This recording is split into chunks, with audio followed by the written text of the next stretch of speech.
Hello friends, welcome to another new video. তো সবাইকে জানাচ্ছি গুড মর্নিং।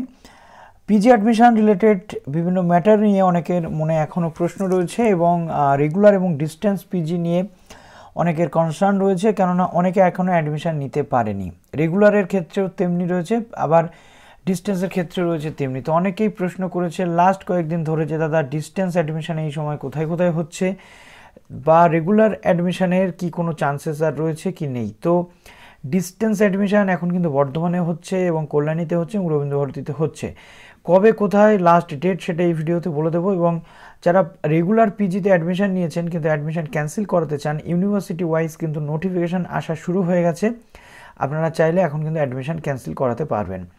তো আজকে প্রথম যে আপডেটটা নিয়ে চলে এসেছি সেটা বলার আগে আপনাদের বলবো যে চ্যানেলটি সাবস্ক্রাইব করে পাশে থাকা বেল আইকনটি ক্লিক করে দিন, যাতে সমস্ত তথ্যগুলো আপনার টাইম টু টাইম এখান থেকে পেয়ে যান। তো দেখুন, বিদ্যাসাগর ইউনিভার্সিটির পক্ষ থেকে চলে এসেছে নতুন নোটিফিকেশান, যেখানে আপনি চাইলে অ্যাডমিশন ক্যান্সেল করিয়ে রিফান্ড কিন্তু নিতে পারবেন। তার জন্য আপনাকে যেটা করতে হচ্ছে, দেখুন 11/11/2022 মধ্যে একটা ইমেল কিন্তু পাঠাতে হবে সমস্ত ডকুমেন্টস দিয়ে। কি এই যে ক্যান্সেলেশন অ্যান্ড @cancellation_admission। তো এইভাবে আপনি পারবেন।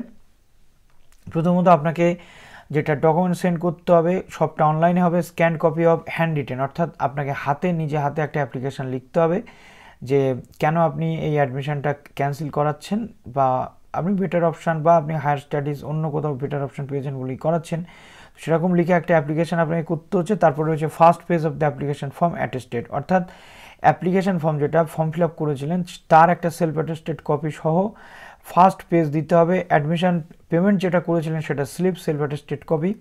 তারপরে filed in form for refund, অর্থাৎ রিফান্ডের জন্য একটা ফর্ম আপনাকে ফিল আপ করতে হবে। এই টোটাল জিনিসটা আপনাকে এই ইমেল অ্যাড্রেসে পাঠাতে হবে। কতক্ষণের মধ্যে পাঠাতে হবে? ক্লারিফিকেশনের জন্য আপনি এই নম্বরে কল বা মেসেজ কিন্তু করতে পারবেন। নেক্সট দেখুন, অ্যাডমিশন ক্যান্সেলের জন্য যে ফর্মটা এসেছে সেটা হচ্ছে অনেকটা এরকম। নেম অফ দ্য ক্যান্ডিডেট, এখানে আপনাকে বড় হাতের বা ব্লক লেটারে আপনার নাম লিখতে হবে, আপনার গার্ডিয়ানের নাম, আপনার মোবাইল নাম্বার, ইমেল অ্যাড্রেস এটা দিতে হবে। কোন প্রোগ্রামে আপনি আবেদন করেছিলেন, MA, MCOM, MBA, MCA, MSc নাকি লাইব্রেরি ইনফরমেশন সায়েন্স, তো সেটা দিলেন। তারপর আপনার ফর্ম নাম্বারটা এখানে আপনাকে দিতে হচ্ছে। এরপর আসছে আপনার অ্যাকাউন্ট ডিটেলস, ঠিক আছে। অ্যাকাউন্ট হোল্ডার নেম, অর্থাৎ আপনার ব্যাংকের অ্যাকাউন্টে যে নাম দেওয়া রয়েছে আপনার নাম, সেই নাম, অ্যাকাউন্ট নাম্বার, IFSC কোড এবং ব্যাংকের নাম, এটা আপনাকে করতে হবে। তারপরে ব্যাংকের যে ব্রাঞ্চের ডিটেল রয়েছে সেটা আপনাকে দিতে হচ্ছে। এটা কমপ্লিট করার পর এখানে আপনার সিগনেচার করে এখানে আপনি ডেট দিয়ে দিচ্ছেন, এই জায়গাটাতে ডেট আপনি দিয়ে দিচ্ছেন। ডেট দিয়ে দেওয়ার পর আপনাকে আর কিছু করতে হবে না, সরাসরি আপনি কিন্তু এখানে পোস্ট করে দিতে পারবেন, অর্থাৎ ইমেল আপনি করে দিলে আপনার কিন্তু কোনো প্রবলেম আর থাকলো না। তো এইভাবে আপনি বিদ্যাসাগর ইউনিভার্সিটিতে রিফান্ড কিন্তু পেতে পারবেন। তারপর দেখুন আপনাদের রবীন্দ্রভারতী ইউনিভার্সিটিতে পিজি অ্যাডমিশন, ডিস্টেন্স পিজি অ্যাডমিশনের লাস্ট ডেট কবে, এই নিয়ে আপনাদের মনে একাধিক প্রশ্ন রয়েছে। 21 তারিখ থেকে 15/11 পর্যন্ত আপনাদের কিন্তু চান্সেস রয়েছে, অর্থাৎ নভেম্বরের 15 তারিখ পর্যন্ত চান্সেস রয়েছে এই এতগুলো কোর্সে ভর্তি হওয়ার। কি first come first serve basis এখানে অ্যাডমিশন হয়। Bangla, Sanskrit, environmental studies, MSW, vocal music, Rabindrasangeet, education, history, political science, geography, তারপরে রবীন্দ্র থেকে শুরু করে এখানে আপনার সমস্ত সাবজেক্টই মোটামুটি আপনি এবার পেয়ে যাচ্ছেন, এবং এতগুলো স্টাডি সেন্টারও রয়েছে। তো 15 তারিখের মধ্যে আপনি ফর্মটা ফিল আপ করে নিচ্ছেন। নেক্সট এবার আমরা চলে আসি সবচেয়ে বড় আপডেট যেটা, সেটা হচ্ছে কল্যাণী ইউনিভার্সিটিতে যারা এখন আবেদন করতে পারোনি তাদের জন্য সুযোগ দেওয়া হয়েছে ইউনিভার্সিটির পক্ষ থেকে। খুব সুন্দরভাবে তোমরা এতগুলো সাবজেক্টে কিন্তু আবেদন করতে পারবে। কি সাবজেক্ট দেখো, বাংলা, ইংলিশ, হিস্ট্রি, এডুকেশান, এবং তার পাশাপাশি এখানে এই যে সাবজেক্টগুলো রয়েছে এই সাবজেক্টগুলোর জন্য কিন্তু আবার ফর্ম ভরা শুরু হয়েছে, ঠিক আছে। এবং জুলজি, বটানি, ম্যাথমেটিক্স থেকে শুরু করে প্রচুর সাবজেক্ট এখানে পড়ানো হয়ে থাকে।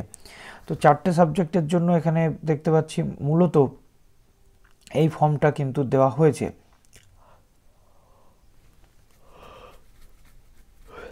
তো ফর্ম কোথায় পাওয়া যাবে? ফর্মটা পাওয়া যাবে 7/11/2022 তারিখ থেকে কল্যাণী ইউনিভার্সিটির যে ডিওডিএল ওয়েবসাইট, এবং লাস্ট ডেট অফ অ্যাপ্লিকেশান রয়েছে 15/11, অর্থাৎ প্রত্যেকটি ইউনিভার্সিটির সেম।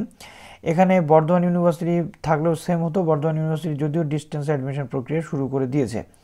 তো মোটামুটি আমাদের একটা কনসেপ্ট আজকে থেকে ক্লিয়ার হয়ে গেল যে আমি এরকমভাবে পুরো বিষয়টা আমাকে করতে হবে। এবার দেখো, এখানে যে লিস্ট বেরিয়েছে কল্যাণী ইউনিভার্সিটির ডিস্টেন্সের সেকেন্ড লিস্ট, আমি বলেছিলাম সেকেন্ড লিস্ট আসতে চলেছে, তো সেই সেকেন্ড লিস্ট কিন্তু চলে এসেছে কল্যাণী ইউনিভার্সিটির যারা ডিওডিএল পড়ছো তাদের।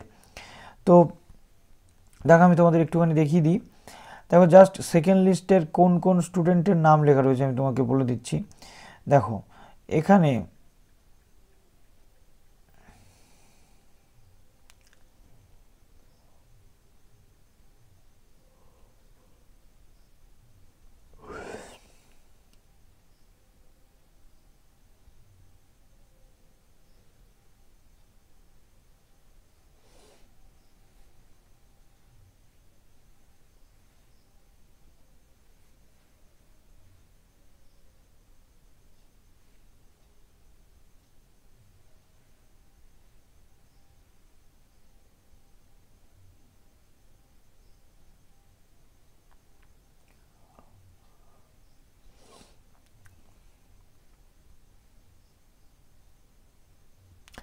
চলে আসি কল্যাণী ইউনিভার্সিটির অফিসিয়াল ওয়েবসাইটে। অফিসিয়াল ওয়েবসাইটে চলে আসার পর এখানে তোমাদেরকে দেখতেই পাচ্ছ তোমরা যে পুরো যে, তো অফিসিয়াল ওয়েবসাইটে চলে আসার পর এখানে তোমাদের নোটিশ সেকশন রয়েছে। নোটিশ সেকশনে অ্যাডমিশন সেকশনে গেলে কিন্তু তোমরা তোমাদের যে লিস্ট চেক করে দেখতে হবে, যেটা আগে তোমাদের অনেকেই প্রশ্ন করেছিলে যে দাদা লিস্ট দেখতে পাচ্ছেন। দেখো প্রফেশনাল লিস্ট যেটা জুলজি জিওগ্রাফি সবটা পরপর চলে এসেছে 8 তারিখের ডেটে। দেখো 8 তারিখের ডেটে এখানে চলে এসছে, খুব সুন্দরভাবে দেওয়া রয়েছে। ঐশ্বরিয়া মুখার্জি থেকে শুরু করে প্রত্যেকটা ক্যান্ডিডেটের নাম কিন্তু এখানে রয়েছে, যারা যারা পরের লিস্টে চান্স পেলে। তো যারা অ্যাডমিশন নিতে চাইছো অবশ্যই অ্যাডমিশন নিয়ে নাও, এবং বটানি তারপরে এডুকেশান থেকে শুরু করে যে যে সাবজেক্টগুলো এখানে জিওগ্রাফি মেরিট বেসিস অ্যাডমিশন হয় সেই সাবজেক্টগুলোর কিন্তু এখানে নোটিফিকেশান চলে এসেছে। সুতরাং এবার যেটা বলার সেটা হচ্ছে যে অতি দ্রুত সম্ভব অ্যাডমিশনটা নিয়ে নিতে হবে, যাতে প্রবলেম আপনাদের তৈরি না হয়। এবং ভেরিফিকেশান কবে হবে এটা আপনাদের ম্যাক্সিমাম প্রশ্ন থাকে। অ্যাডমিশন কমপ্লিট হওয়ার পরবর্তীতে ভেরিফিকেশান থেকে শুরু করে এভরিথিং আমি আপনাদেরকে কনফার্ম করে দেবো। তো যারা রিফান্ড নিতে চাইছেন তারা অবশ্যই রিফান্ড নিতে পারছেন, এবং যারা নতুন ভর্তি হতে চাইছেন তাদের জন্য কিন্তু ব্যবস্থা রয়েছে। তো চলো ভিডিওটা এখানে শেষ করলাম। ভালো থেকো সবাই, অল দ্য বেস্ট।